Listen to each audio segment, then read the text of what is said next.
All right, and we are on. We are on live. All right, Welcome to folks. All Politics So Local. Welcome to All Politics of Local America's number one political hip hop radio talk show. Y'all know if it's Friday, y'all know it's time for All Politics Are Local. Well, listen, we very rarely have a fifth Friday. So, as you know, we have a fifth Friday. So, that's very rare. Normally, we have one, two, three, and four. So, on the fifth Friday, we like to try and bring you a number of different things. So tonight we're going to try and bring you a couple of things, our usuals, and then perhaps talk about a couple of different things. So tonight we'll give you that rundown. Up first, of course. Well, let me introduce myself. Of course, my name is Ed Riley, and I happen to be one of your hosts as well. And that brother right there happens to be Brother Zaid, who is one of the co-hosts as well. So we'll give you the rundown and just tell you who's going to be up first. Tonight we're going to introduce the young brother who's going to be on tonight by the name of Amir Jones, who wants to be the new sheriff in town here in Essex County. So he's going to be up first. Brother Zaid, you know what's coming up next? You have that rundown? Sure, Sarah. Loaded show. Loaded show. After uh, Amir comes on at 6:30, Professor Akil Khalfani will return of the Africana Institute. He had an incredible journey to West Africa recently, particularly spent some important time in Mali. In Mali and several of these so-called francophone African states have had some uprisings that have taken real note in the international stage recently, and we'll talk about that a bit. And he will talk more also about there's an upcoming Pan-African conference that's going to happen in Togo late in the fall. It'll be the ninth Pan-African conference. So it's an important moment for Pan-Africanism, and this young man is going to be one of our gateways to that important international conversation. 7 o'clock. Reparations, nationally and locally. Kamm Howard of Reparations United and of Cobra will return and talking about a project that he is leading through Reparations United that's targeting the White House to get a challenge of the president to, by executive order, put in place the commission that HR 40 has been calling for since the days of John Conyers. And locally, Jean-Pierre Brutus of the New Jersey Institute for Social Justice will talk about an upcoming legislative day of action that's going to take place in Trenton around the New Jersey reparations bill just next week on June 6th.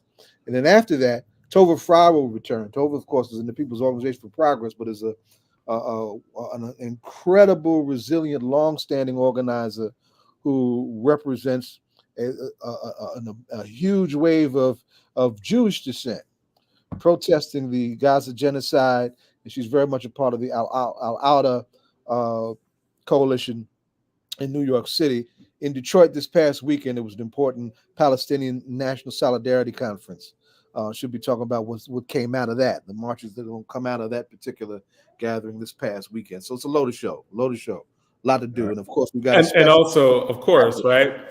We call this the fifth Friday show, or the day after Trump got convicted show. Like the one thing I like doing is we've been doing this every Friday, right? So since we do this every Friday, there are world events, there are things that happen, right? And when it happens, we're living through history. People are going to look back at this. They're going to look back at the day, and these are history in the making. I remember we did a show right after 1/6, and I think that show we did after 1/6.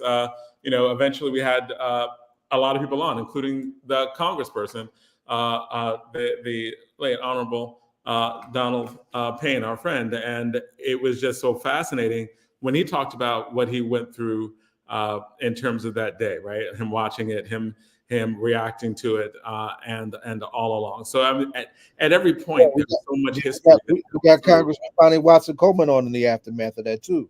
Yes, we did.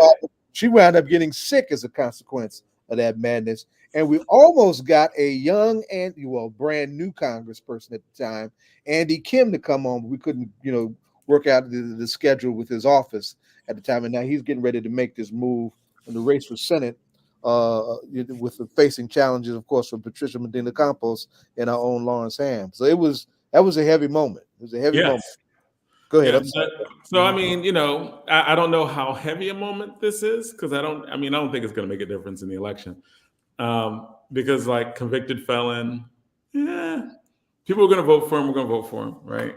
And political trial, they're not going to. But watch this. This Joker is Joker that he is, and I mean that in the fully satirical sense that the Joker exists in you mean like the symbolic Joker, right? Oh yeah, the Joker and Batman and the Joker, right? A political prisoner. Watch. I'm sorry, what'd you say? He is gonna come out and call himself a political prisoner once he starts facing. Oh, he's gonna call himself a political prisoner. Oh yes. Yeah. He's also using the term fascism, right? He's, I heard some of that speech he made today, and he said that if he doesn't win the election, that somehow fascism is going to win the rule of day if the Democrats get back into office. Mm-hmm. So, absolutely speaking of the highest. Yeah, man. Right. Absolutely incredible. Yeah. Right. I mean, to some extent, I think that he's always been trolling America. And Americans like to be trolled, right? And I think when you talk about the Joker, I think I mean it in the Nietzschean sense, right? Like they say the Joker represents a Nietzsche character who's like thumbs his nose at all institutions, religion, all of it. It's like it's a joke, it's a lie, it's built on lies, and I'm going to throw rocks at it and I'm going to break it down. I think that Trump is the embodiment of the Joker, whether people like it or not. Absolutely. And I think that's why he has so much support, right? I think he has support because people want it torn down. And I think he represents tearing it down, blowing it up, like not even beginning to play it safe. And to some extent, I think that that this is glorifying him. But all of the conventional things, people are like, let's blow it up. Let's just blow it up. And that's a vote for Trump was a vote to blow it up, and which is why I think he actually has appeal for a lot of people. I think he is a reveal what America has always tried to hide about itself, and particularly, it's not an accident that he emerges also in the immediate aftermath of an election of a Barack Hussein Obama, right? So for all of the Obama election meant or could have meant, right? After taking a small step forward on the question of race relations, right after that, America takes 3 big steps back with this clown and everything that's coming behind him. And folks needed to look at that because we had not reached the so-called promised land because brother got him that job. You said who got him that brother job? Man, about Obama when he got the job when he we was elected. Right. Okay. Yeah. No. Yeah, cast away all illusions and prepare to struggle. Yeah. Well, but you can, I mean, the truth is, man, is that I think Donald Trump is showing us that as clearly as he possibly can. I think he's showing us that the law doesn't apply to him, right? It applies to everyone else. I think even in the face of the convictions, he's still taunting the judge. He's still, putting people's lives in danger and painting himself as a martyr, right? And so, people probably would come out after a trial is over and give their opinion on what they thought as a juror. I think that these people are probably petrified, and I would say that would probably put their lives in danger, right? If they were to come out and say something. So I think that for him to do a 40-minute 40-minute press conference and unscripted and just ask all of those crazy questions, I mean, is absolutely nuts. You know what I mean? And so what we saw today, I mean, was absolutely incredible. I mean, and I've never heard uh, anybody who had 91 felonies charges and then to be convicted of All counts. oh yeah, of all. I think it was like what 34 of those things. You know what I mean? Which is absolutely insane, man. And I thought that was just absolutely nuts. In New York. This is New York. Remember, he's from New York. This is his base. Yeah. And it's great that we have our guest. My apology. It's in terms of the mix-up. I believe I sent the wrong link. Amir Jones was here all along. Thank you so much for coming on. Thought you forgot we about hear me. there's an election for sheriff coming on, and it's perfect, right? Like this perfect election for sheriff is perfect right now because Law and Order is like the day right now. We're doing the Fifth Friday show or the day after Trump got convicted show. So we're glad that we have on a person who is running for sheriff and a law enforcement officer. So welcome to All Politics Are Local. Thank you for having me. I appreciate you guys for inviting me. Thank you. So before we get started though, John, I think we've got to do full disclosure. So I think Amir would be probably like our nephew, right? Since Leroy is like our brother, I think Amir would be like, since Leroy been riding with us almost all 15 years. Amir would be like our little brother, right? We'd have to say our nephew Amir. Well, welcome to the show, my brother. Thank you. All right. So I can call you my uncles then. All right, Absolutely. Uncle. Appreciate you for having me. Absolutely. That's right, Just brother. don't call us Uncle Tom. We'll be all right. All right. Got you. Yeah. So the election for sheriff, right? Like I believe this is the first time that we're going to have a new sheriff for many years, right? Like about over 30 years. So we had during the last election, we had people on who are running for sheriff, and the question I have now is the question I have then. What do sheriffs do, right? Like because you hear the Old West, there's the sheriff, right? Like we have the Newark Police, we have the state police. What do sheriffs do? What is the sheriff's department? Why is this an elected post? Tell us about it. Before you tell us about why you're running and what you would do, what is it that we're voting for? And Amir, appreciate this is a teaching platform, so I want you to just take a step back and look at the question in that way. And this is a master teacher asking you this question for a teaching audience. Right.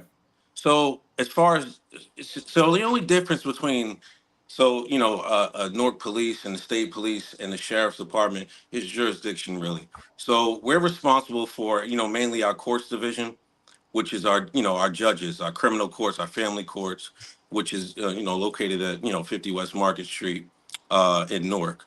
We're responsible for the security and protection of our judges, our jurors, our court complex, our court security in and around the complex. Also, any county facilities, our parks department, which is our parks department is huge in this county. We're responsible for safety and security in our parks. Also, we have several divisions in our office. Our canine and bomb unit, which we are responsible for. We work a lot down in our Newark airport, for example. If the president were to come here, we do sweeps at our airport. Any dignitaries, prime ministers, ambassadors from other country who come to our to Newark, we do sweeps and checks along with Port Authority. Also, our fugitive squad, which is responsible for when the judge issues a warrant for an individual, we have to go out and get them and bring them back to the judge. So that's mainly what we do. We also have a Bureau of Narcotics in our office. So it's the same as any other local law enforcement officer, just jurisdiction. It's just a little different, but that's pretty much, to sum it up, that's what we do. Okay. And in we know that's the so basically you're law enforcement for the county, right? Like Yes. as in all the things that the county needs, whether it's parks, whether Hmm. it's the law enforcement facilities, Hmm. uh, the sheriff's department responds to that. Yes. Why is this? And again, another teaching question, right? Like, why is this an elected position, right? Like, You know, why is this? I don't know as far as history goes. I have no idea. I wish it wasn't, because I tell you now, I'm not a politician. That's my father. He loves the politics. I don't. I'm a sworn law enforcement officer who took an oath to protect and serve. But as far as why it's an elected position, that I honestly I wish it wasn't. But I don't. That's history. History. I don't. I can't even tell you why. But I mean, what are the like in this, right? Like, because you've been in law enforcement for like, give us some of your background. You're a law enforcement person. You spent your life in law enforcement. Tell Yeah. us some about that. So I've been with the sheriff's department for a little over a decade. Currently, I serve as the senior undersheriff of the department. So if you don't know what an undersheriff is, the sheriff, so just the sheriff is he is the sheriff. He's in charge of the entire department. Under him, there's three undersheriffs in Essex County. Bergen may have Bergen may there may be four because they oversee the jail. We don't oversee the jail. Um, but in Essex County, there's three undersheriffs. Each undersheriff is responsible for several divisions within the department. Me personally, I'm in charge of our field operations division, which includes our narcotics division and our patrol division. Um, and Also, I'm in charge of our SWAT team. And I'm a deputy emergency management coordinator for the county. Okay. So you've done a lot in terms of a lot of different things in different levels Right. of the county and county leadership. Um, why is it that what are some of the things that you would do in terms of policy as sheriff? Like, what are some of the things that you think need to be done? What do you think some things need to be changed? Often, when you're within the position of being uh, the working in a place, Mhm. you could see some of the problems that existed over time, or something that you're like, I could do this better, right? Has Yeah, that been in your experience? yeah. So, a few things I would do when I get into office, I'll just be honest. Our community engagement can be a lot better. So one of the things I want to do is enhance our community relationships through outreach. We have so many parks in our department with so many children, and that's another thing I want to do. Develop youth programs to keep at-risk children off the street. Mentorship programs. Like you just said. You asked the question, what does the sheriff's department do? A lot of children, a lot of adults. They don't know. So, education is something important, for me to, teach, our children what we do. Um, some of the other things I would like to do is partner with, some mental health, advocates. We always get calls from people who are having a mental crisis. We're not professionals. We have some crisis intervention training, but we're still not professionals. We would like, some of these professionals to come out with us on calls. Um, and just some of the normal stuff, state of the art technology can be a little bit better, just to help with combating crime. Our opioid epidemic is something that I would like to combat, through education and collaboration. So these are just some of the things that I want to do when I get in office. When you're looking at and I think Zaid probably will add a lot to the conversation, because I know that he does a lot with anti-violence programs. He does a lot of dealing with different forms and ways of policing. On a more serious question, when it comes to policing and doing things differently, um, when you're looking at like when you look at the what you just talked about in terms of mental health, Mhm. when you looked at the ways in which there's a need for social workers, there's a need to engage the community at different levels of policing, right? Mhm. Um, are there, when you're saying that you would work with there's some other pieces that need to be there. How does the stuff that deals with anti-violence, getting more social workers, violence de-escalation, Mhm. does that even apply? Like, and because this is a serious question, does that even apply to what the sheriff's department does? Because I know that when dealing with policing in a city, you're dealing with, patrolling, you're dealing with a lot of other things that are just seem Mhm. extensive. When you're dealing with the sheriff's department, you're dealing with parks, and you're dealing with the county, like courts, et cetera, right? Right. Where does all of that anti-violence training and de-escalation, is that something that's also needed in the county? No, absolutely. Like like I said before, and the majority of our work is done in Newark. Our parks, Branchwood Park, for example. When you talk about mental health, we get a decent amount of calls on suicidal individuals in the park. We get a decent amount of calls of drug overdoses in the park. Um, of children committing crimes in the park. So yes, I to answer your question, I do believe it applies to the sheriff's office. And also we have a big, there's a saying when people need help, they call the police. When the police need help, they call the sheriff. We assist a lot of the other departments in the county. That's partly our responsibility as well. Okay, so when you're saying that assist other agencies or others within it, how does that work? Like, and that's just also an education question, right? Like, and Zaid, at any point, you could jump in as well, because I know that the issue of policing is always an issue that you work with. Like you've been dealing with, whether it be dealing with and checking issues of police brutality, issues of policing, All of the above. all of the above, right? Mhm. And so Amir, when can you hear you're us? Look like he's having a connection problem. Can you hear us? Okay. hello?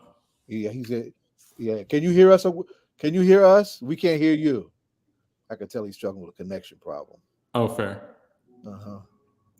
If you want to go out and come back in, Back that in. might work as well. Because he was rolling. Yeah, we're getting right to the meat. Right. Right? I don't feel super flat.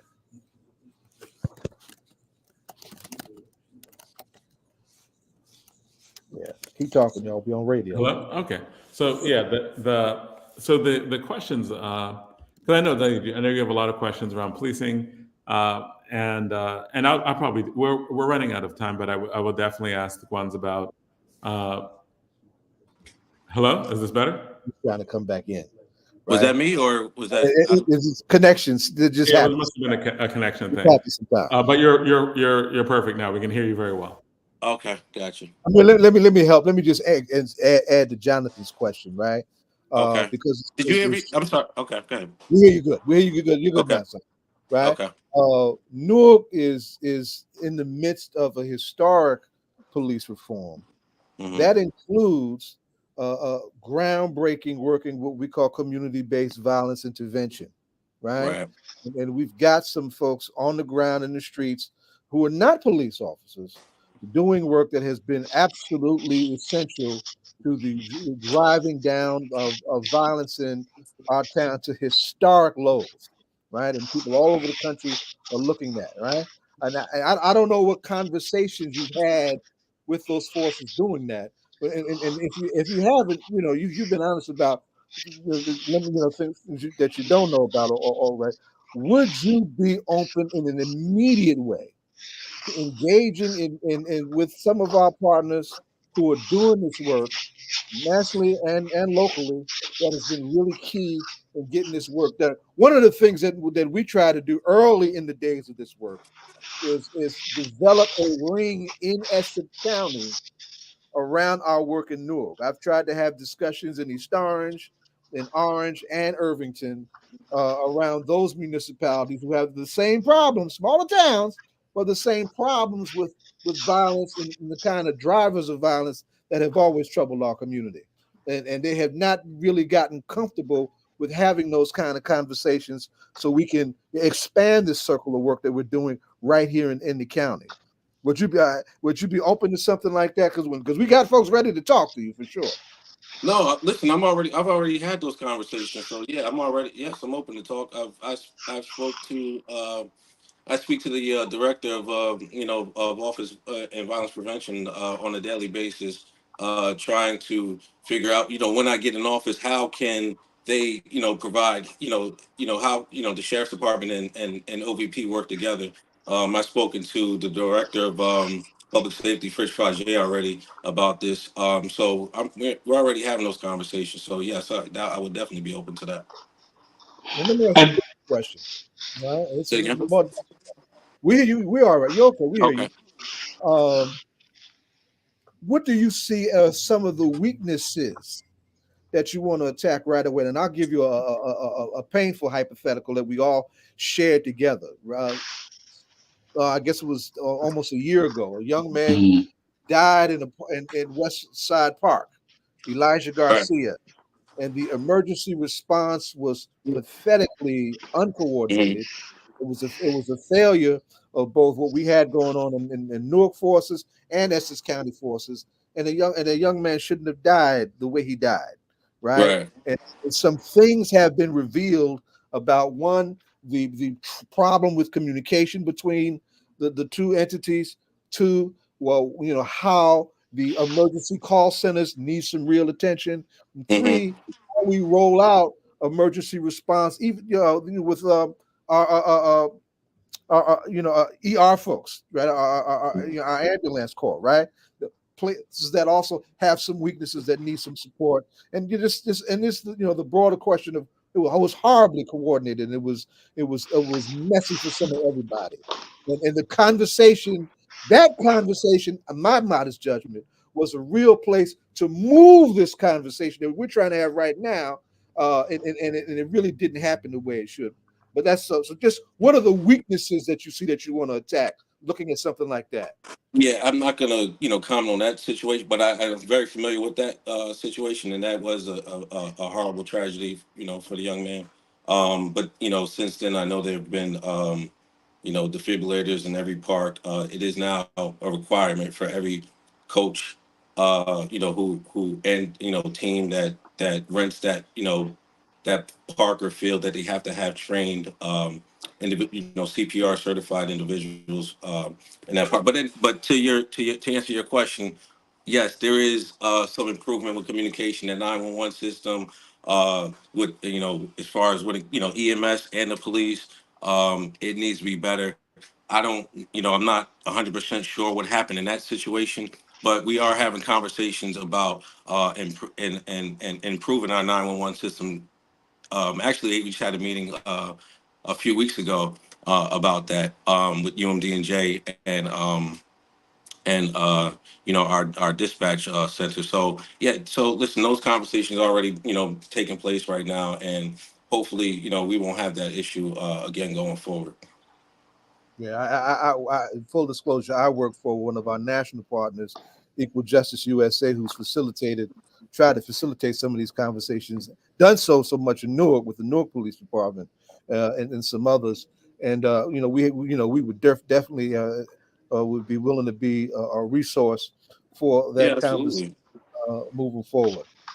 Absolutely. So I think that I also think that what I heard from Brother Amir was that he was already in conversations with with Keisha and perhaps Kalisa in terms of working with the sisters and brothers on the ground to try to bring them along with him. I think that that's absolutely amazing, because I think that for us, as Brother Amir, there's always been this schism between law enforcement, right, and say our community, right?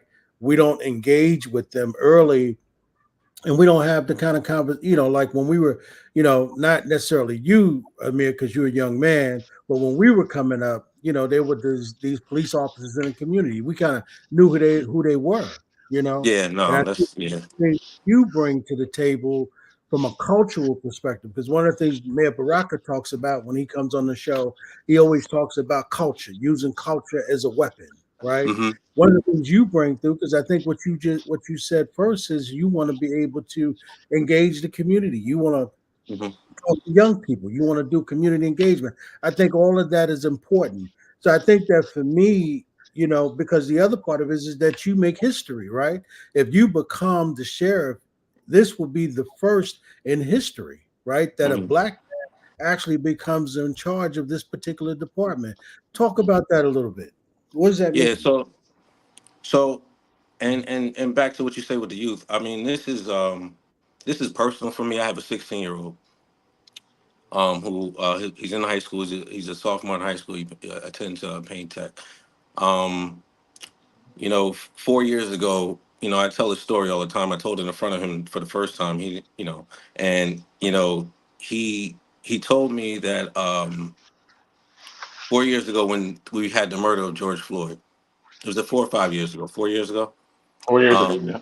4 years ago. A few months before that was Breonna Taylor. So I picked him up from school, and he said to me, "Dad, listen, I don't like what you do. I don't know if you agree with this stuff that's going on. I don't condone this. Before this, he wanted to be a cop. Now he doesn't. Which I'm okay with. But I'm not okay with the reason why. So me being a law enforcement officer, I feel like I have to change that narrative, not just as a father, but as a law enforcement officer. I have to change that narrative. So when I say, touching the youth is personal for me, is definitely so. And not going, I don't have a son that's wreaking havoc out here and getting into trouble. But if he felt that way, then there's thousands of other kids that feel that way. So that didn't even happen in New Jersey. So they're paying attention to what they see around throughout the country. So it like I said before, this is personal for me. It's not about, yes, I'm looking forward to making history, but I have an obligation to change, what the youth, a lot of youth don't like law enforcement right now. I get it, and I understand it. So, and there's some, black moms out here with black sons that are afraid of what would happen if their son get stopped by a law enforcement officer. And I understand that too.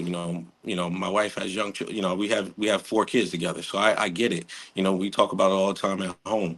So, my point is just that the youth, touching the youth, is very important for me, especially before they get involved in our criminal justice system. A lot of times we show up for enforcement. We show up when it's too late. We show up.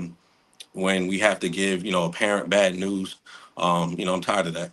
I'm tired of that. So that's where I am with that. I don't know if I answered your question, but that's where I stand on that.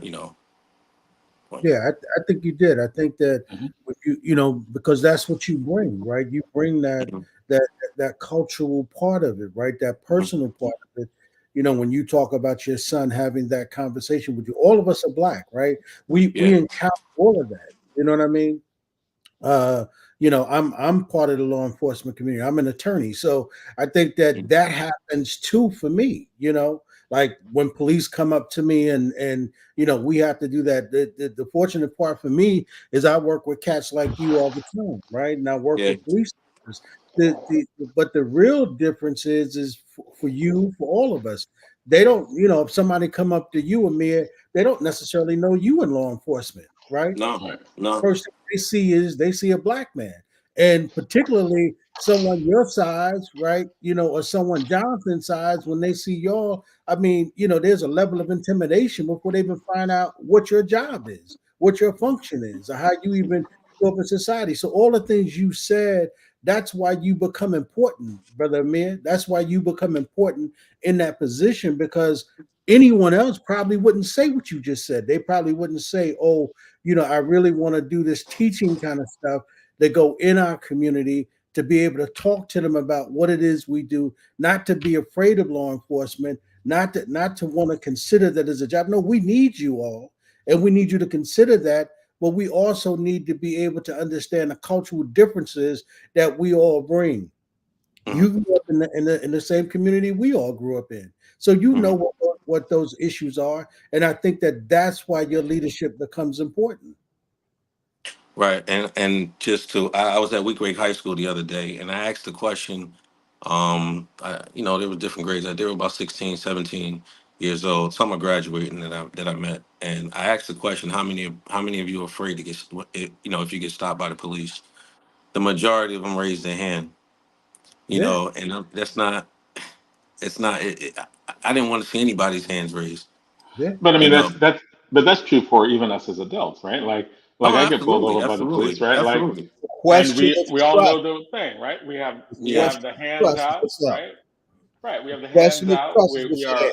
having these conversations, right? And I think that is the thing, right? Like the getting to that point, and I I like the nature of the questions that are being asked to you, because you are in a difficult place, but you're in a Mm-hmm. necessary place, right? Of Mm-hmm. having to both understand, have to deal with the entire history and culture of institutions that have been, and to a great extent still are, hostile to people like us. Right. Right. Yeah. I mean, listen. It's not. I'll be honest with you. When I just to rewind, the sheriff, Sheriff Montour, who's currently the sheriff now, um, when he decided to retire, it was a one-on-one conversation with him and I, and he told me, he's going to hang it up in 33, I believe, years, 34. After 34 years, he wants to retire. So I said, okay, and he said, I want you to, uh, succeed me. I thought long and hard about it, but like I said, I couldn't go home and face my sons. If I said no, how do I explain that to my sons? And that's why I'm doing what I'm doing right now. It's for them. It's for my young boys. It's for the Black and brown community. It's for all communities. Um, but definitely our Black and brown community. So. All Yeah. right. Well, thank you, man. And when is the election? When is the election? When The, does ele- it happen? the election is June 4th, Tuesday, June 4th next week, 4 days from now. All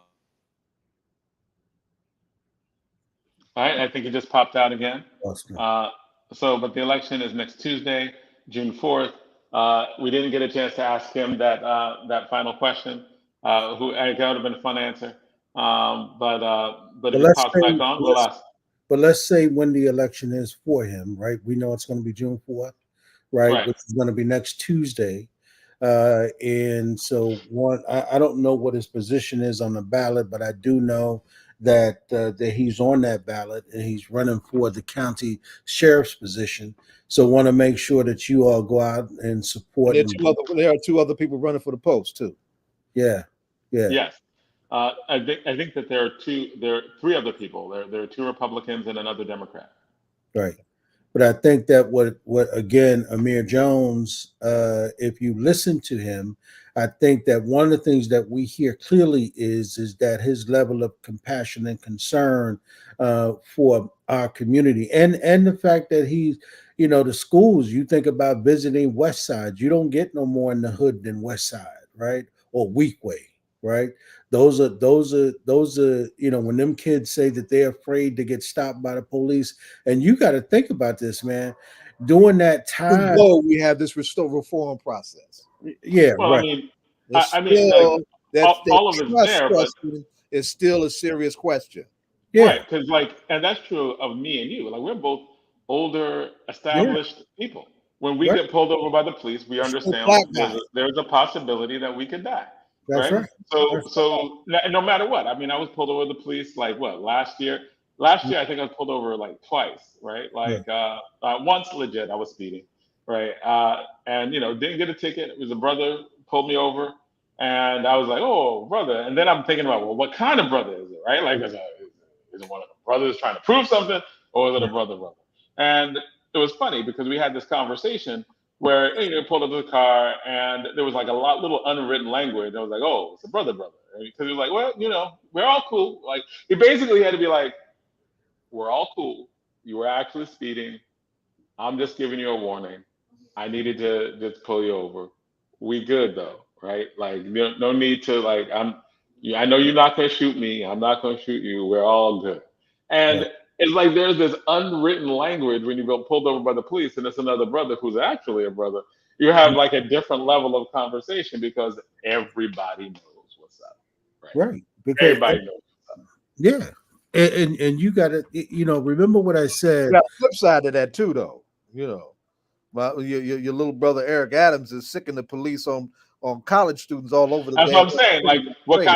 kind of police you got, right? Like, there's a I might need to prove things to my white brethren, or I just believe it myself, right? Like, or like let's beat them down, right? Like like when I don't know, man. I know we're going to be talking more about the Palestinian issue later on tonight. But we have our next guest on, right? Like, so in the back, so we're going to have Dr. Akil Khalfani, who's on. Khalfani is on, and he's been on our show quite a few times. We always very much appreciate having him on our show, dealing with travel and Pan-Africanism. And Zayed, you could give the better introduction right now. But we got, first of all, we got to make sure we try to travel with the brother at some point, right? Like that needs to happen because he goes all these places. We always appreciate. So, Zai, do that introduction of our next guest. And to the point that you just made, Jonathan, as soon as he told me that he made contact with the emergence of what's going to be the ninth Pan-African Conference, I said we had a bill that. Before we do that, we actually have Amir Jones just popped back. We're going to ask him that last question. We got you the time, that question, and then we'll have it. Hey, welcome back. I know you popped out. Thank you. Sorry about that. Having a little technical difficulties over here. Apologize. It's totally okay. We have one final question for you. We got one Well, final question. Well, John, before we give him that final question, let him finish saying when the election is, where he's at on the ballot, so everybody knows. Absolutely. So the election is June 4th.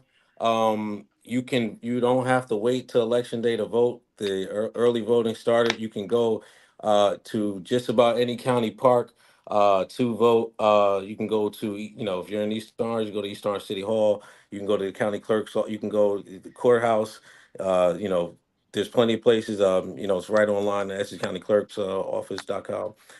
Can we do that tomorrow? Can we do that? Are they open on Saturday and Sunday? Yeah, absolutely. So we can, the hours on Saturday and Sunday for early voting? And you'll see, I'm, on the ballot, you'll see my name, Amir Jones, represented by Essex County Democratic Committee, on the ballot. Do you know what you know what your position is on the ballot? Do we know what that is, or we just got to go find it? 1A. 1A. Okay. All right, that's excellent, right? So the final question that we have is should be an easy one for Amir. He got children. All right, fair enough. What's that? We are a hip hop streaming show. We always look at what we do in that spirit and that energy. So, who is your favorite hip hop artist, individual or group, or who are you just rocking with during this election? Anybody you want? My favorite hip hop artist is Nas. Okay. All right. From my favorite hip hop album is Illmatic. That's my my favorite hip hop album of all time. So I had a feeling he was going to say Illmatic. Okay. Yes. All right. That's right. Yeah, everybody was bringing up Ether based on what's been going on in hip hop in the last few weeks. It's always still the standard.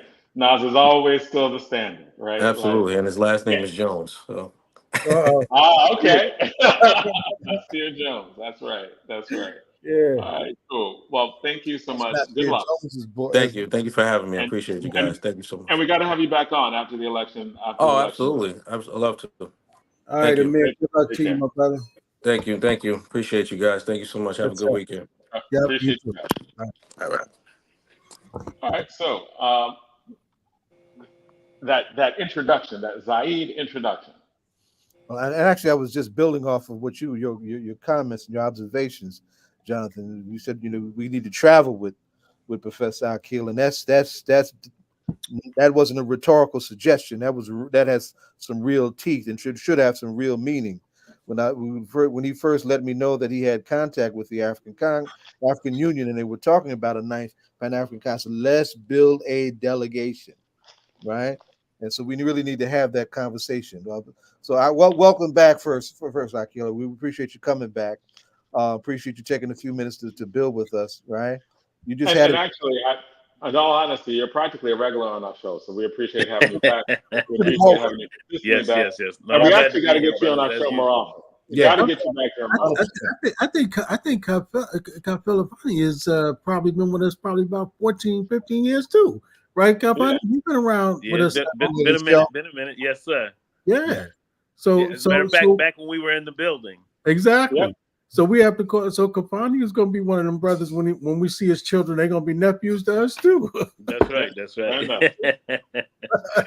Yes, indeed. No, I'm always glad to be here, brothers, because I think you all do important work, and all of this is about community of work, and we have to hit it from multiple angles, whether it's from us having dialogue in the classroom, on the soapbox, if you will, as well as written. Baba Zaid is always writing press releases and other stuff. We got to get articles and books and all kinds of stuff written so that we have a written legacy for the things that we're doing. It's one of the things I've been talking with our elders about recently. Is got some of them who have great contributions in terms of our I hope oral they hear you. things, but they don't have as much written. So we need Right. to move on that. Well, so let's do two things very quickly. Before we Go get ahead. started, Go Brother ahead. Zaid, I just want to share this. I just got a text, some breaking news that Michelle Obama mother passes. So Aw. just want to share that with our audience. Just got that in a text. Michelle Obama mother passes today. So we want to send our condolences to Michelle Obama and to the entire Obama family. We send our condolences Yes. on behalf of not only All Politics Are Local, but obviously our city, the city of Newark. We send our condolences. All right. Sorry about that. No, that's what we do. That's how we roll. We want to really jump on two things in particular. One, we want you to talk about the upcoming Pan-African Conference, and we want you to talk about your trip, right? Because your trip takes place at a time when there's some Pan-African insurgency against a Franco-colonized, neo-colonized history that needs to be appreciated. And then, we haven't had a Pan-African conference in a big way in some years. So before we talk about Togo, why don't you just give everybody a little background on the Pan-African conference tradition, what that holds and why it's important? Yeah. No, that's good. That's good. So, in terms of Pan-Africanism, let's just look back. The first Pan-African conference before Congress has started, conference was held in 1900 in London, organized by a brother from the diaspora, Henry Sylvester Williams from Trinidad, and he held this conference in London, and had brothers and sisters come from the diaspora and other places. And the interesting thing about that particular, and Du Bois was there as well. That's where he wrote his famous line that he was writing up a summary of the conference, and he wrote the famous line, "The problem of the 21st century is the problem of the color line," and he was not 100% committed to it so much at that time, but he evolved from there, and then all the subsequent congresses that happened in London and ultimately in Africa, the first, second, third, fourth, and then the final one in 1945, I believe it was. That all those congresses, this process was about galvanizing the idea of Africans working together to confront colonialism, to strategize how to deal with their oppressive regimes. It's interesting that they had those, most of them in Europe, though, right? And that the point of it was that they were, I think, playing on the sympathies of the Europeans who understood that their governments and their initiatives that were going on in terms of the colonial enterprise was problematic.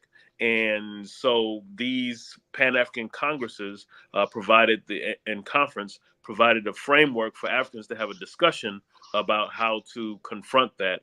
And one of the things that you see with Henry Sylvester Williams is that they started an organization, and he engaged in it for a little while, this Pan-African institution, and they were, having meetings, and they're doing things, really trying to build a momentum. It unfortunately wasn't sustainable. So, those are some things that we think about in terms of what happened with Henry Sylvester Williams and that particular movement, but the ongoing nature of Africans thinking about and strategizing against their oppressive realities were the things that continued to kind of ruminate in the minds of Africans, but also that they were trying to find ways to connect with other people outside of themselves. And that's why you have this Garveyism, now Garvey never participated in the Pan-African Congresses, but if you think about the Garvey movement, that was an impetus, because when you think about Garvey, and even though he wasn't involved in those Pan-African Congresses, his organization was global, and his paper was transported, because he was dealing with folks in the shipping industry.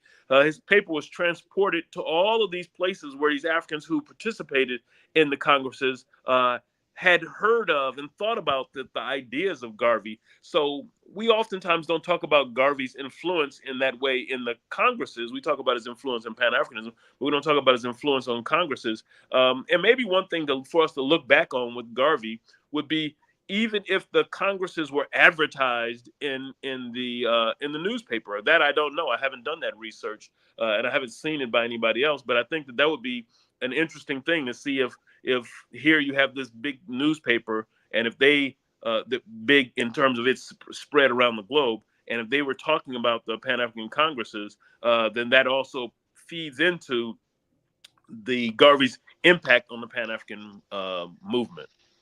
So we're now working. There's been other Pan-African Congresses, of course, and some of the names have gotten overlapped and used, like the 6th, the 7th, the 8th.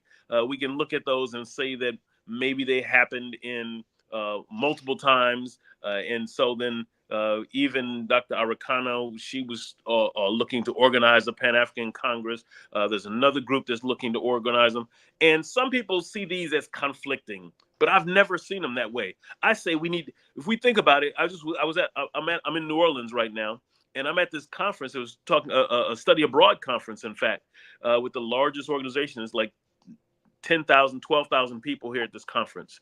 And one of the things that one of the graphics that was up this weekend was talking about that Africans are going to be, what did they say? 4.9 billion Africans. And so then we can never hope that one Pan-African Congress is enough to move the Pan-African idea forward. We need to be moving the Pan-African idea forward by having lots of congresses and conferences on Pan-Africanism. If we can have African people thinking about Pan-Africanism in all of its manifestations, I think we do something that a previous generation didn't get to do, because we oftentimes got too much where we wanted to be the king on the castle or the chief, and so we need lots of chiefs, lots of people whose hands are in the mix to Got do to these come together. things. Yes, sir. Yeah, I would add. I would absolutely agree with you. One of the things that took place in a very Pan-African way recently that some folks frowned on and some folks really got into is that in Panama several years ago in May. In fact, it was May. It started on May 19th. So I wasn't try and go because that day is we got the Pan-Africanist that is Malcolm X Yes. here, but there was a economic Pan-African summit, right? That really looked at how to expand our relationships in terms of our commerce, which comes back to the Garvey principle, to be sure, in terms of us being self-determining, right?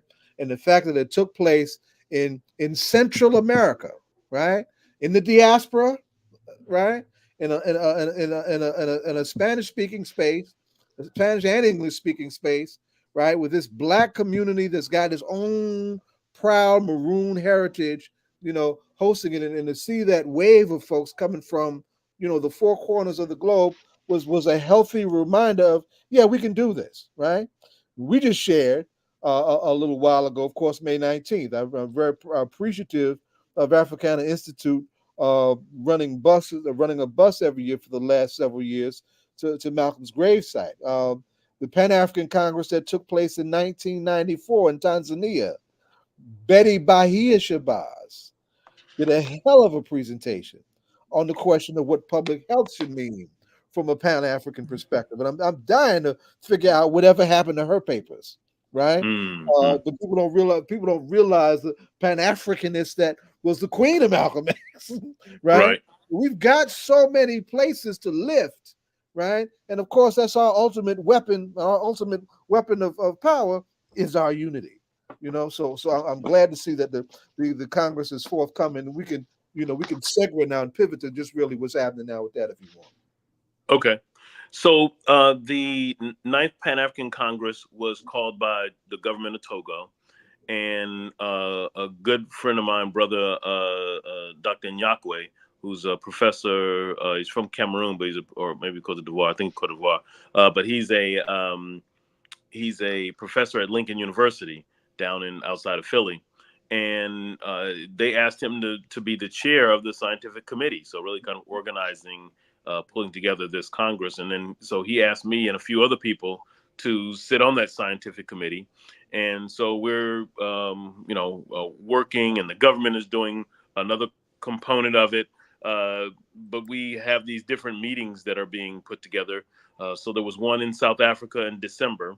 These are pre-meetings for the Congress, trying to get insight and buy-in from Africans around the globe. Then there was a meeting in Morocco, which was held, and then there was the meeting that we had in Mali, and that was in March. And so we met with the president of Mali. We met with the prime minister, and the not secretary, equivalent to the Secretary of State, the Minister of Foreign Affairs, and a lot of other people there. And then there was people that came from lots of different countries. So from Burkina Faso, from Togo, from Morocco, and other places, that there were representatives from a lot of different countries that came down to engage in this dialogue and to build up what's going to happen at the end. And so then they produced documents, declarations from that. And so then there was the most recent one just happened on the 24th of May, and that was in Brazzaville. That one wasn't in person, but it was organized by Congo Brazzaville, and so then they had the declaration for that, and I forwarded that to you, Baba Zaid. And so each of those are accessible. Also, I believe they're all accessible on the website. If not, I can get them to you. But those are things we need to be looking at. And then we have one more coming up at the end of August in Brazil, and I'll be there at that. And that'll be the last one that actually no, I think they're going to have one. I'm sorry, they're going to have one more in East Africa, but that's going to be virtual. So each of these are going to be pulling folks together to then you'll have these documents from the diaspora, from North, Central, South, and East Africa, and then all those will be brought together.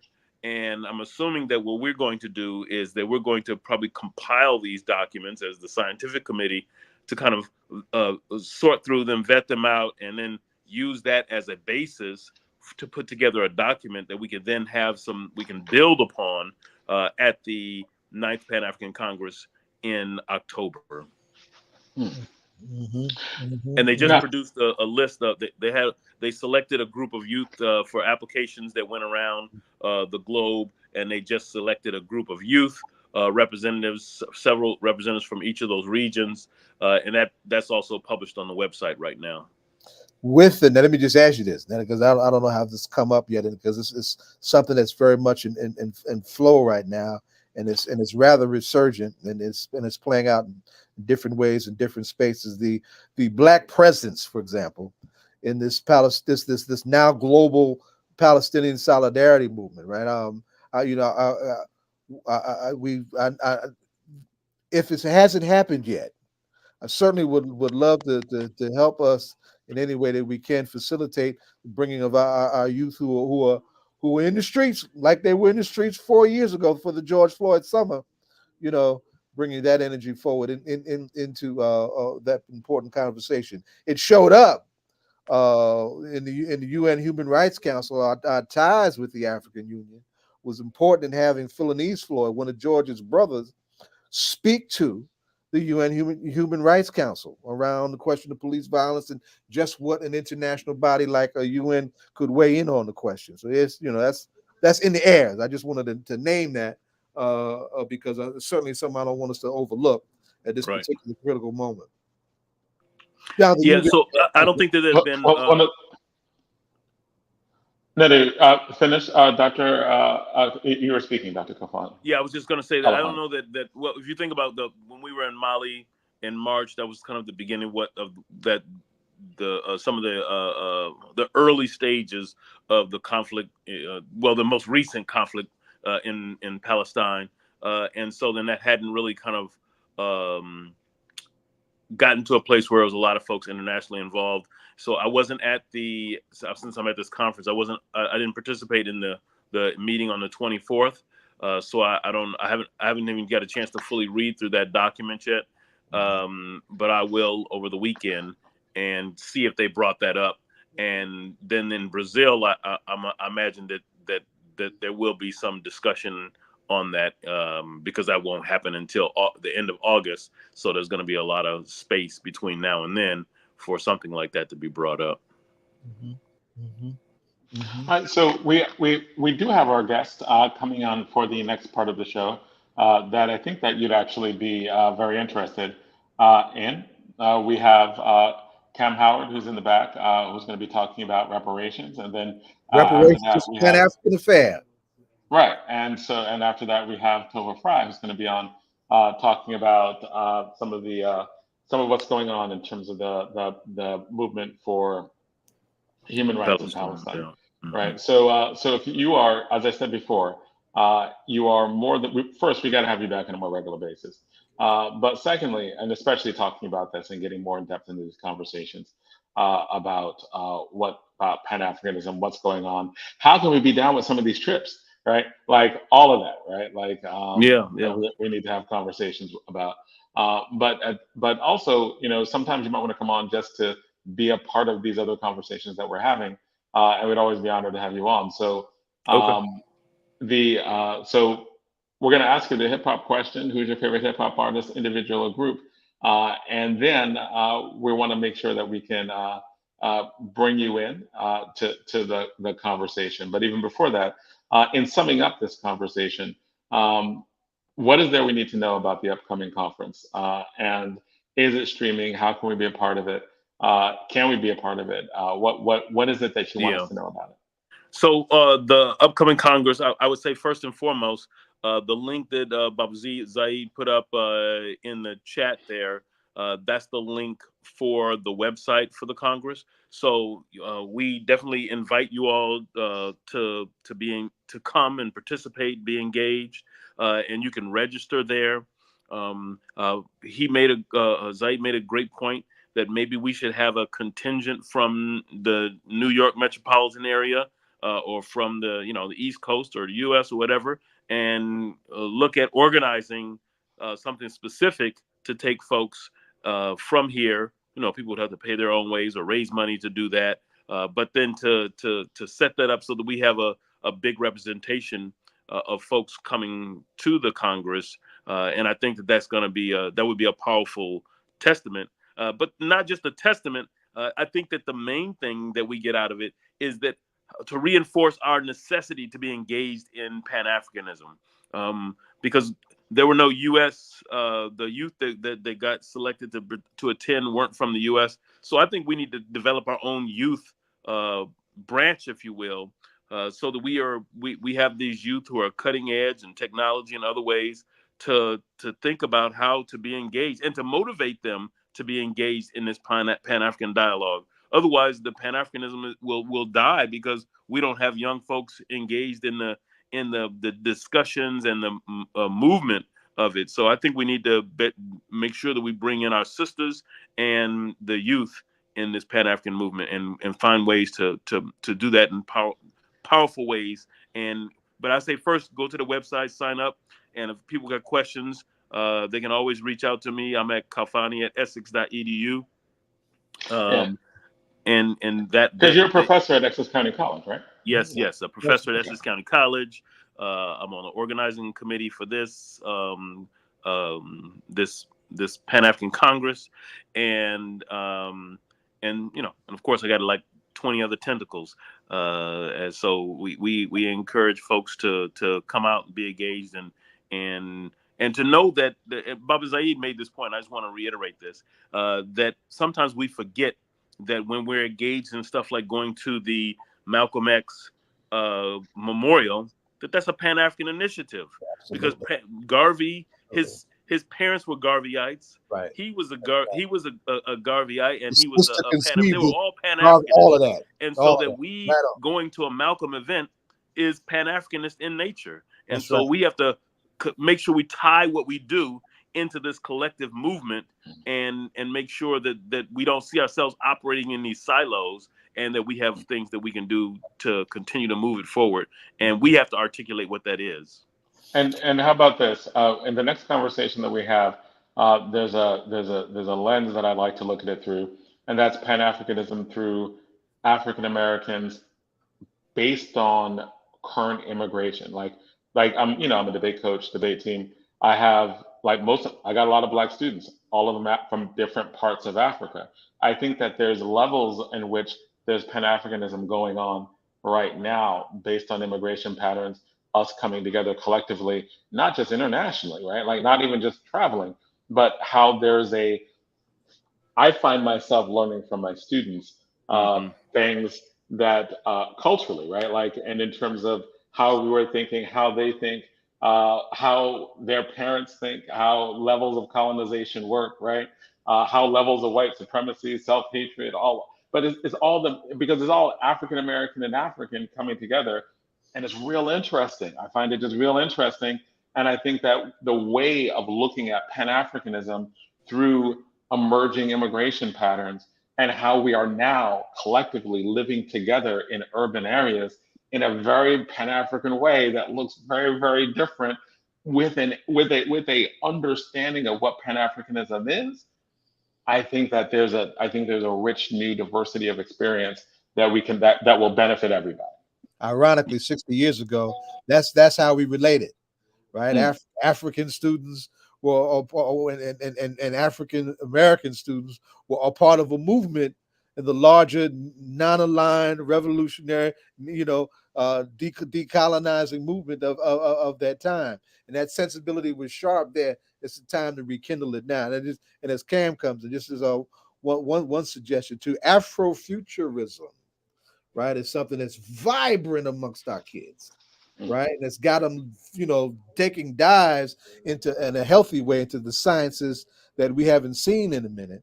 And that's, on both creatively, culturally, and scientifically. That's another place to consider, some serious conversations to bring them into these spaces that we need them in, so they can take over this future that we need them to do.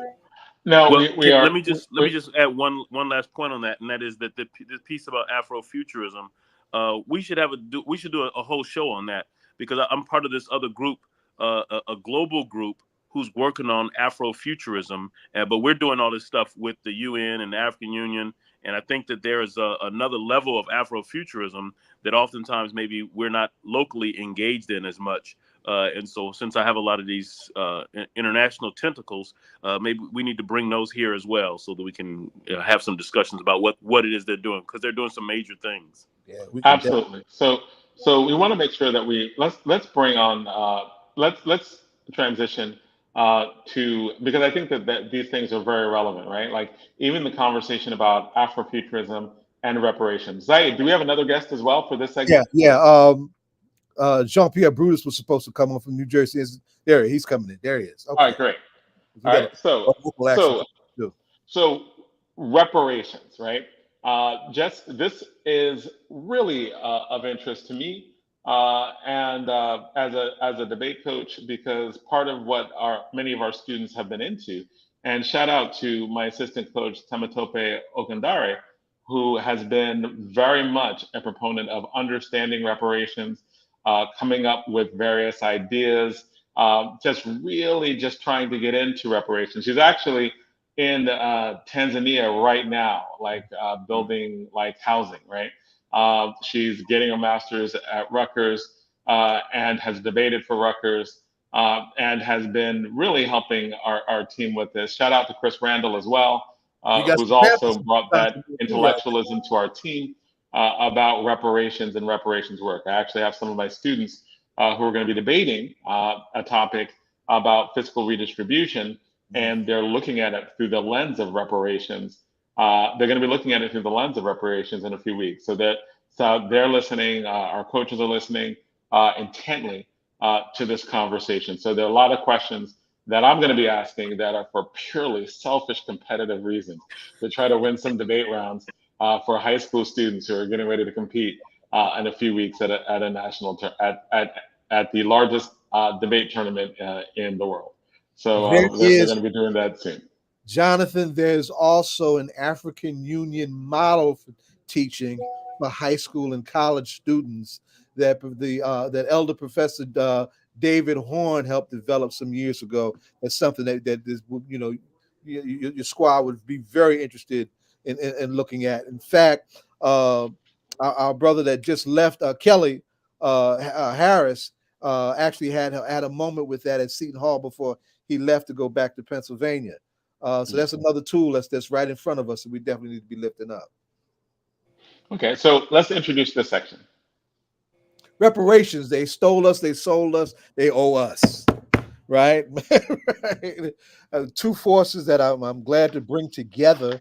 And it's something that I always need kind of nudge our younger voices in reparations about, is that this is one of our longest, movement traditions that is finally beginning to break into multiracial spaces. We're gaining ground in this conversation in the way that we have been waiting for a long time.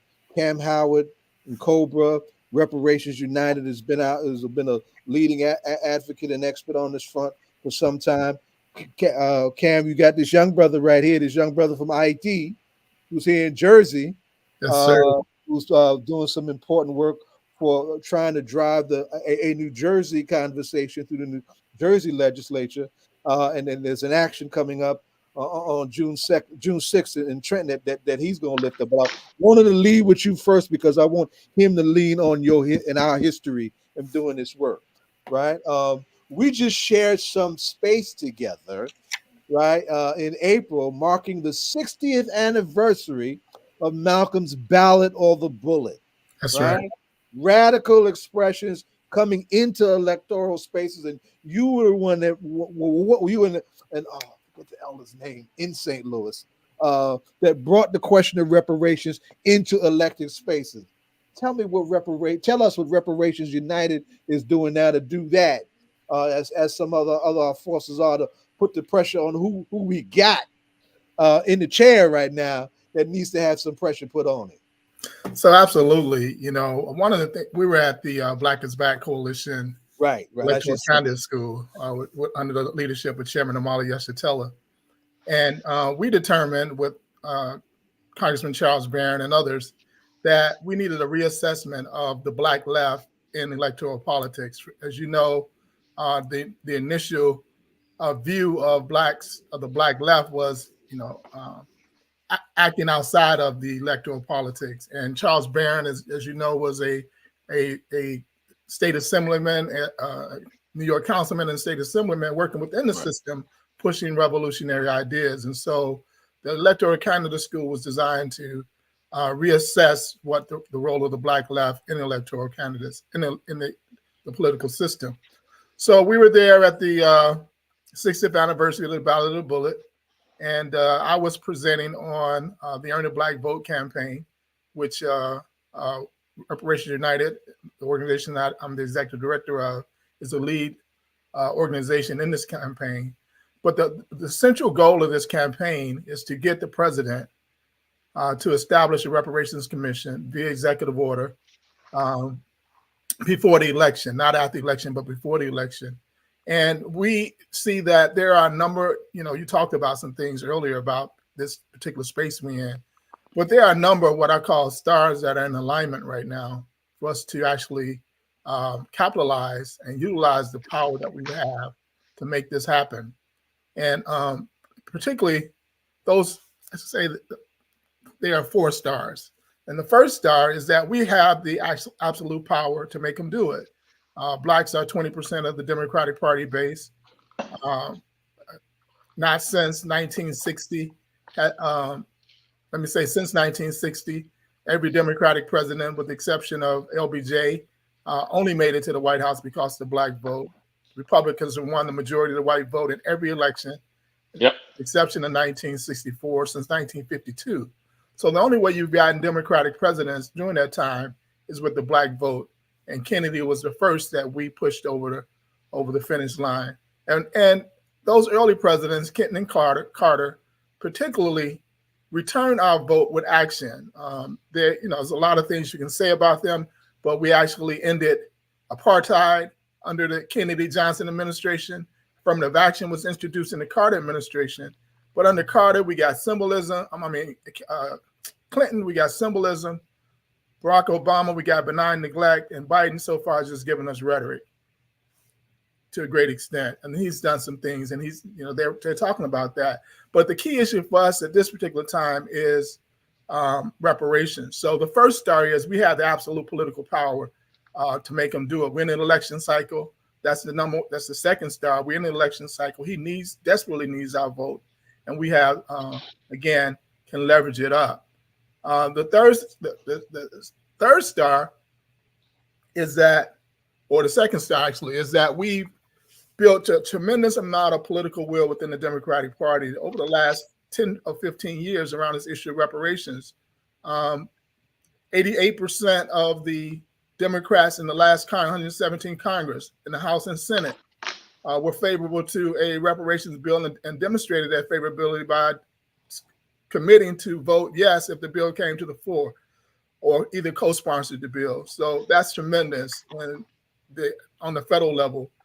On the state level, the 3 largest cities in America with the 3 largest urban populations of Blacks, the governors of those states have signed reparations commissions: New York State, California State, and Illinois.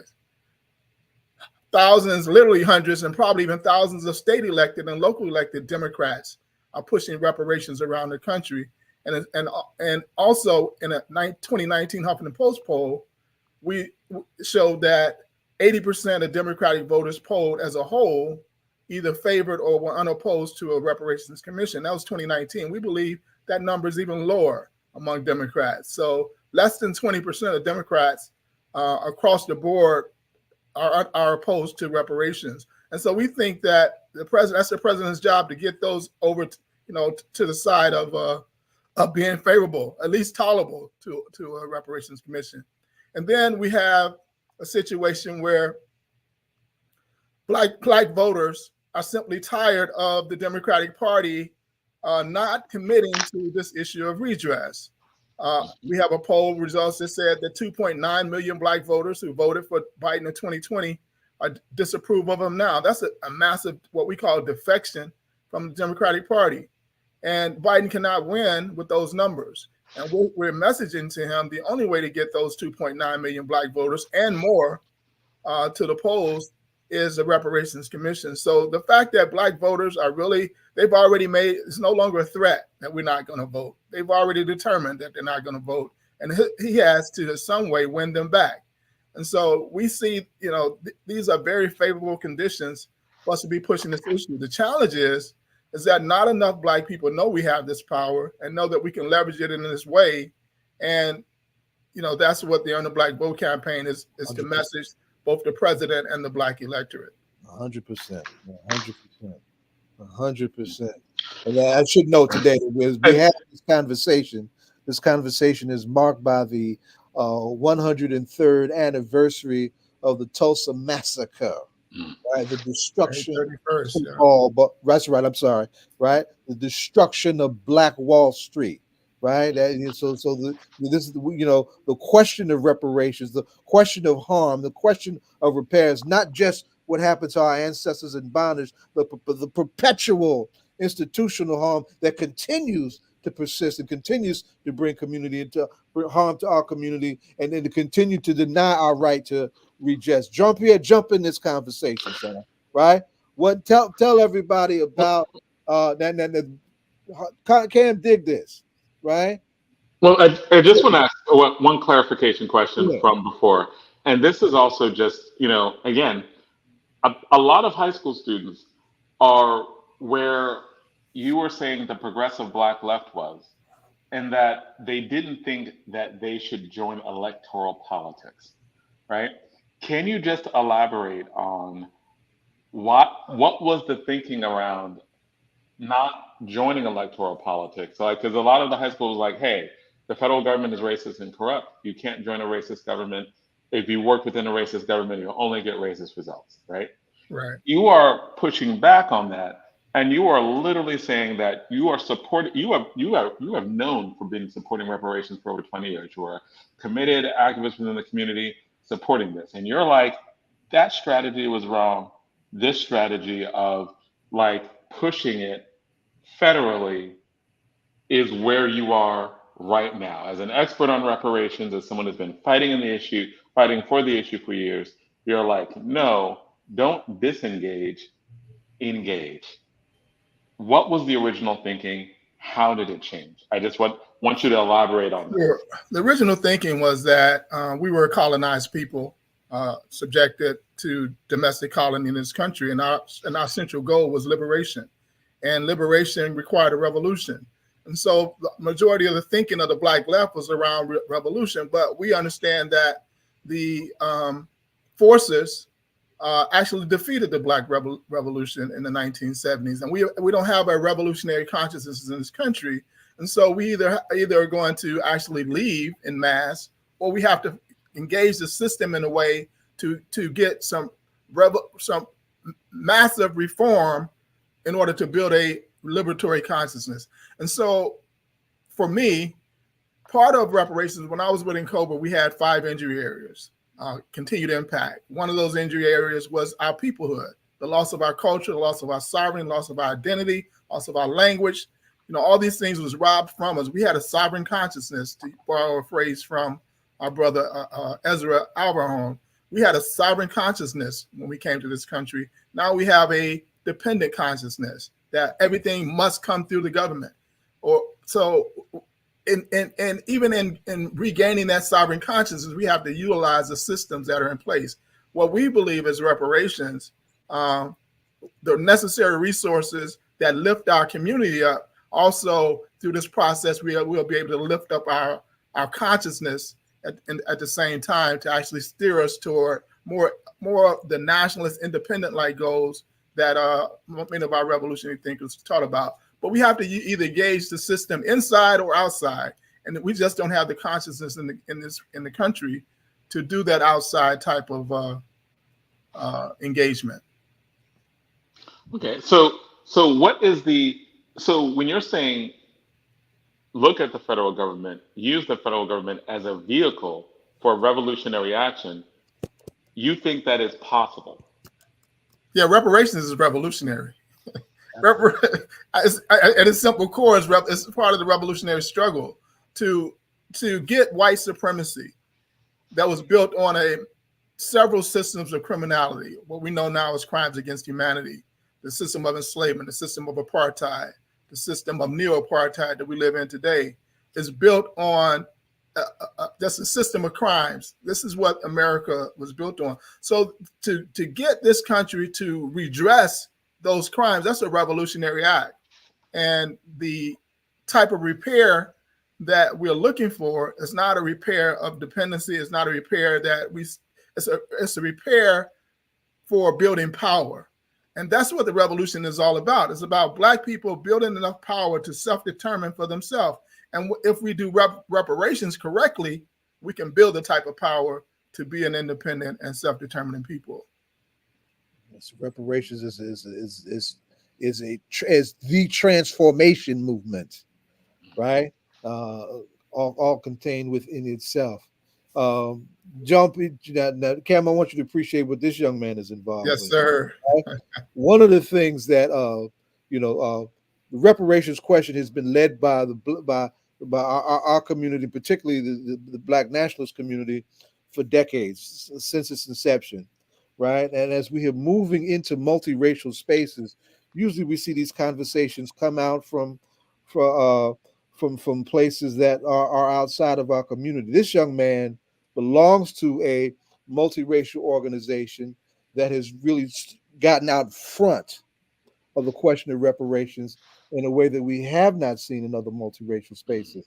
So Jean-Pierre, I want you to tell everybody about how New Jersey Institute for Social Justice got into this space and the development of the New Jersey Reparations Council and the importance of its role to get out in front of the conversation before we even get the bill locally in the state. Sure, no problem. First, I just want to say good evening to all of your listeners. And then I want to say thank you to Baba Zaid and Jonathan for having me this evening, and all politics are local. But I also want to say it's a pleasure to be in conversation with Kamm Howard. I've had the opportunity to meet Kamm on several occasions, so it's nice to be in conversation again. In terms of the New Jersey Reparations Council and the work being done around the New Jersey Reparations Task Force, those two things are interrelated.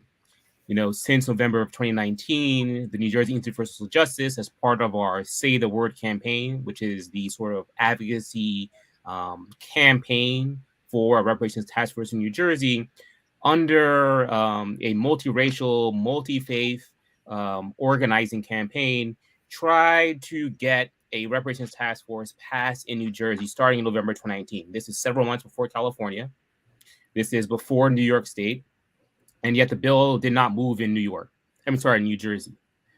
And because of the sort of recalcitrance on the part of the legislature, particularly on the leadership in the legislature, year after year, without even having a hearing on the bill, and as our president and CEO Ryan Haygood met with key leaders in the legislature, they would ask him a simple question: why reparations? Why focus on the term? To them, it made them viscerally uncomfortable. They said, why not use another term, for example? Why not use wealth disparity? Or why not use Black Lives Matter? Anything but reparations. And, Ryan said, we need to focus on the word reparations. That's why we're calling our campaign Say the Word. We can't run away from the reality, right? We need to destigmatize it. We need to normalize the concept of reparations. Slavery was normal in New Jersey. It was mainstream.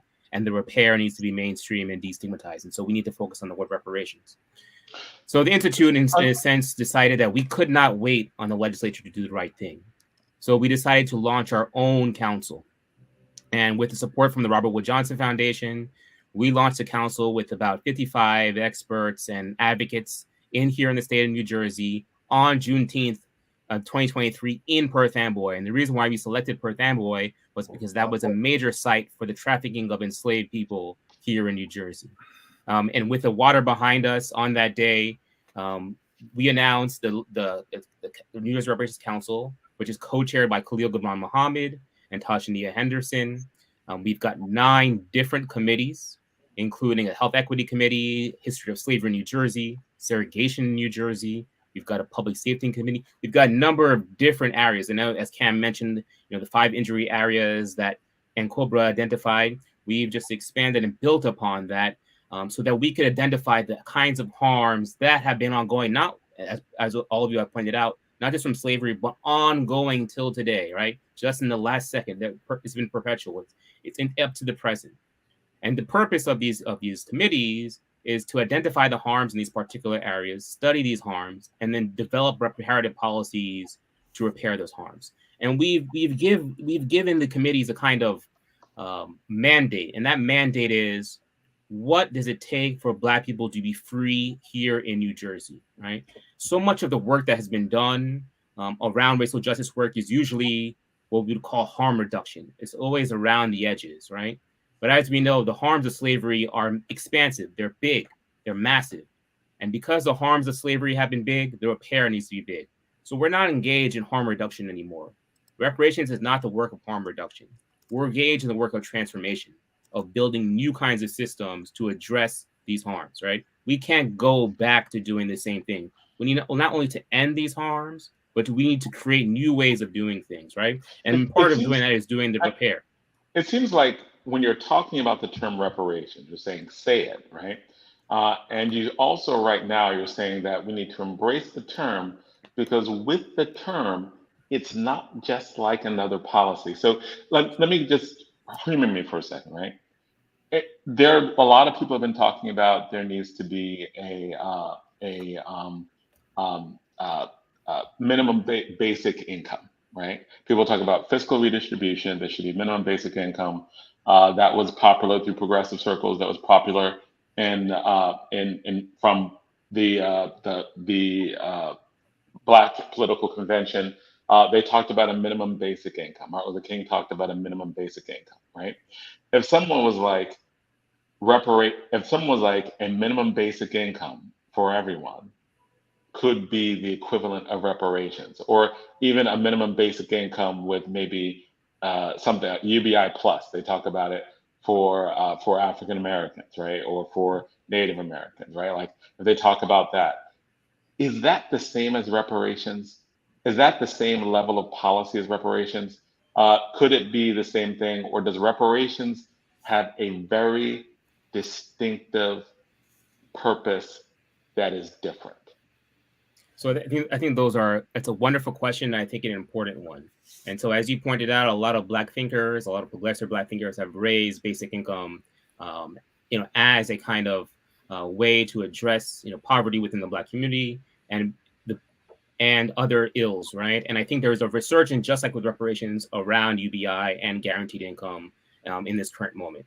But I do think that there is a difference between universal basic income, guaranteed income, and reparations. Right. And the reason why I think there's a difference is because we have had universal policies in this country over and over and over again, right? Things like the New Deal, the GI Bill, and because of the way in which the U.S. is structured.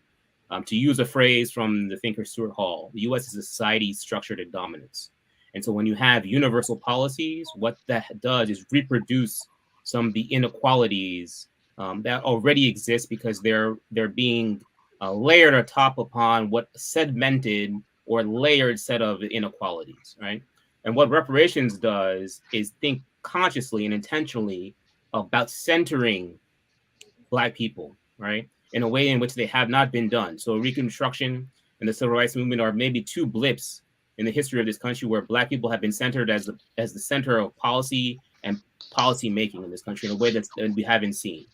And the difference between UBI or guaranteed income and reparations is that reparations is meant to repair slavery, and as well as afterlife, segregation, and ongoing institutional harms, but also to transform the society so that these harms do not happen again, right? It's not to continue on within the society as it is, but to stop what is going on and then to transform. So, what we don't want to give it, we want to redo.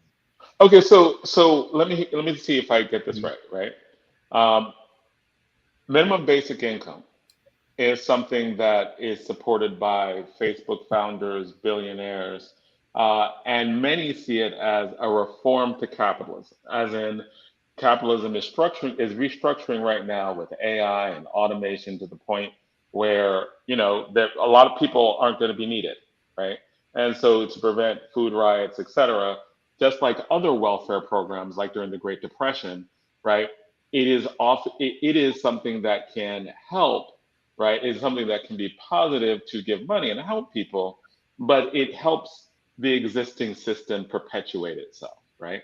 When you mentioned the term reparations and transformation a lot. So am I right in that you're saying reparations is fundamentally different because reparations is inherently transformative? Why is reparations inherently transformative in a way that a minimum basic income would not be? Sure. So I'll take a step back. Any kind of reparations program has to be tied to the harms of slavery, right? And we need to rethink about what the harms of slavery means. The harms of slavery in this country are constitutive of the formation of this country, meaning they're foundational and part and parcel of how this country was formed, right? Slavery is a sort of condition of possibility for the U.S. So, for example, the Three-Fifths Compromise. Without the Three-Fifths Compromise, you cannot have the U.S. Constitution, right? That kind of compromise between the South and the North in order to agree upon the Constitution, right, both conceptually and materially, is what makes this country possible, right? But, right, because of the significance of slavery to this country, if you're going to repair the harms, you're going to alter the country itself, right? And so if you have universal basic income, which is don't get me wrong, is an important, I think, significant policy proposal, particularly when you think about it from the way in which MLK and others have thought about it, not just as a way to replace social concerns, but as a way to get the government to provide for those who cannot work, or for those who are being excluded from working, and all kinds of other reasons, right? To have that baseline of dignity is important.